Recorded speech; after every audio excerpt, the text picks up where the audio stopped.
Greetings and a very good day I would like to wish to the UNIMAS Board of Directors. We are from Group 1, Subgroup 1, and today we are excited to present our project under the Sustainable Campus Initiative Project, the Biotech Way. Our goal is to reduce organic waste produced by UNIMAS cafeterias using practical and eco-friendly biotechnological approaches. Before we start our presentation, allow me to introduce everyone in my group.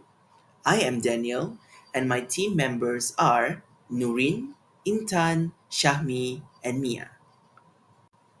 So these are the contents that we are going to go through today. Alright, let's move on to the problem definition. So prior to this, my team had carried out several methods to gain information about the awareness of food waste issue amongst UNIMA students and staff. So, the audit revealed that frequent food waste in cafeterias, especially rice, vegetables, and disposable containers, often mixed with plastics due to poor segregation. Our campus tour further observed overflowing bins, limited recycling facilities, and general waste mismanagement in several cafeterias. Interviews with student leaders and staff also confirmed this concern, citing causes like large portions, poor food quality, and also the lack of proper disposal bins. Overall, there is an excessive production of organic waste in cafeterias from residential colleges. These wastes are improperly disposed of, causes bad odors, attraction of pests, and also increase in landfill waste. Even more concerning, the anaerobic decomposition of food waste releases methane, a potent greenhouse gas that accelerates climate change. To solve this, we need a system that can responsibly manage organic waste while promoting hygiene and a green campus culture. So, our proposed solution is vermicomposting, a biotechnological method that uses specific earthworms like Eisenia foetida to break down organic matter. These worms, together with beneficial microbes, decompose the waste in an aerobic environment. The result is vermicast, a nutrient-rich organic compost. This method is not only environmentally safe, but also low-cost, scalable, and prevents methane production, making it highly suitable for our campus setting. Alright, so here is how vermicomposting works. Firstly, food waste will be collected from campus cafeterias. Then, the waste will go through pre-composting, a method which reduces temperature and toxicity by heating the waste for about a week. Then, the pre-composted material will then be fed to earthworms at designated vermicomposting stations. Lastly, after 2 to 3 months, the vermicast will be harvested, which will be used for campus landscaping and gardening. The proposed initial collocations include the area behind the Faculty of Resource Science and Technology, followed by the backyards of cafeterias and residential colleges. So, our solution brings environmental, educational, economic, and social benefits.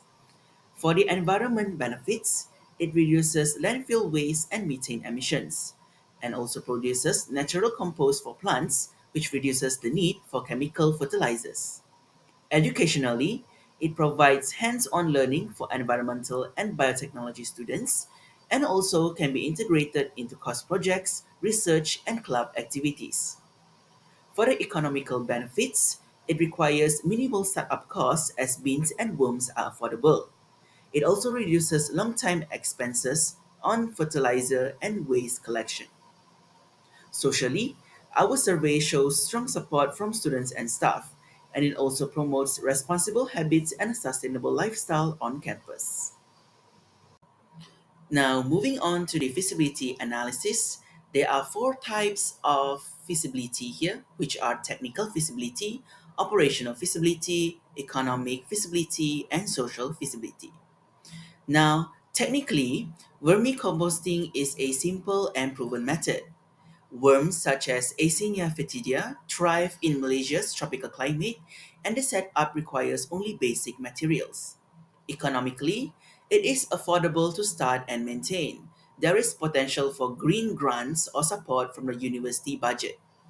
Operationally, waste collection is manageable. Pre-composting ensures the waste is safe for worms and compost can be harvested every few months.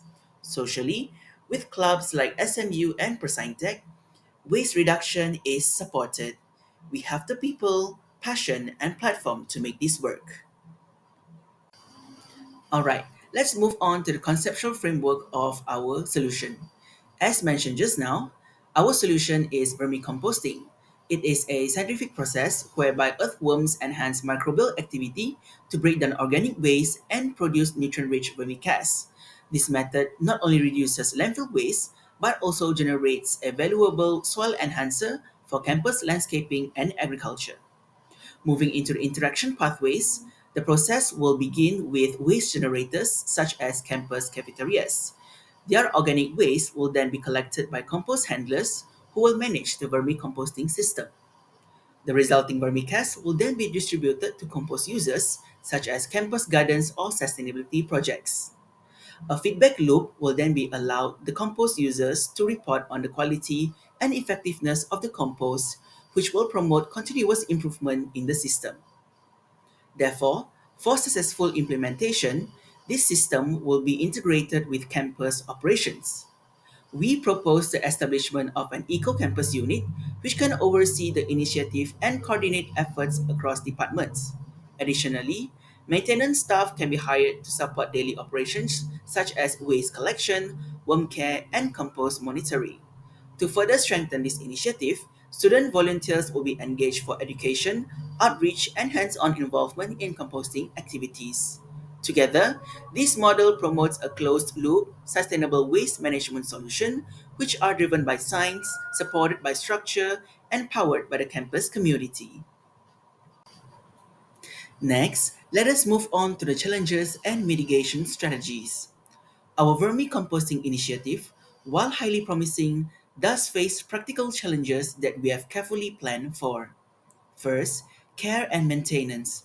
Earthworms like Eisenia fetida are sensitive to moisture, feed balance, and temperature.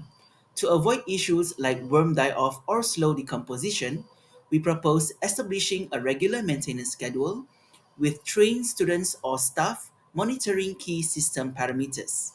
Second, odor and pest control. If beans are not managed well, foul smells and fruit flies can become a problem.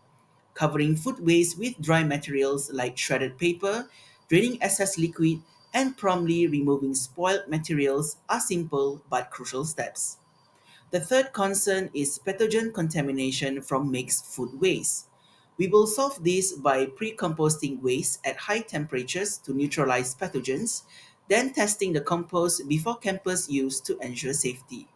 Lastly, scaling the project. Managing large volumes of food waste and logistics requires a phased approach. So, we will begin with a pilot program, gather feedback, and integrate our system with other waste solutions like anaerobic digesters. With these strategies, we can turn challenges into learning opportunities and develop a model for sustainable, student driven waste management on campus. In conclusion, vermicomposting is not just a sustainable solution, it is an opportunity to lead by example. By turning organic waste into valuable compost, we can reduce our environmental impact, enhance student learning, and promote a greener campus culture. This initiative is practical, affordable, and supported by the UNIMAS community, including students, staff, and faculty. With the endorsement and support from the UNIMAS Board of Directors, we believe this project can be successfully implemented and expanded, positioning UNIMAS as a pioneer in campus sustainability and environmental responsibility. Thank you for your time, and we look forward to your guidance and support in making this vision a reality. Thank you once again.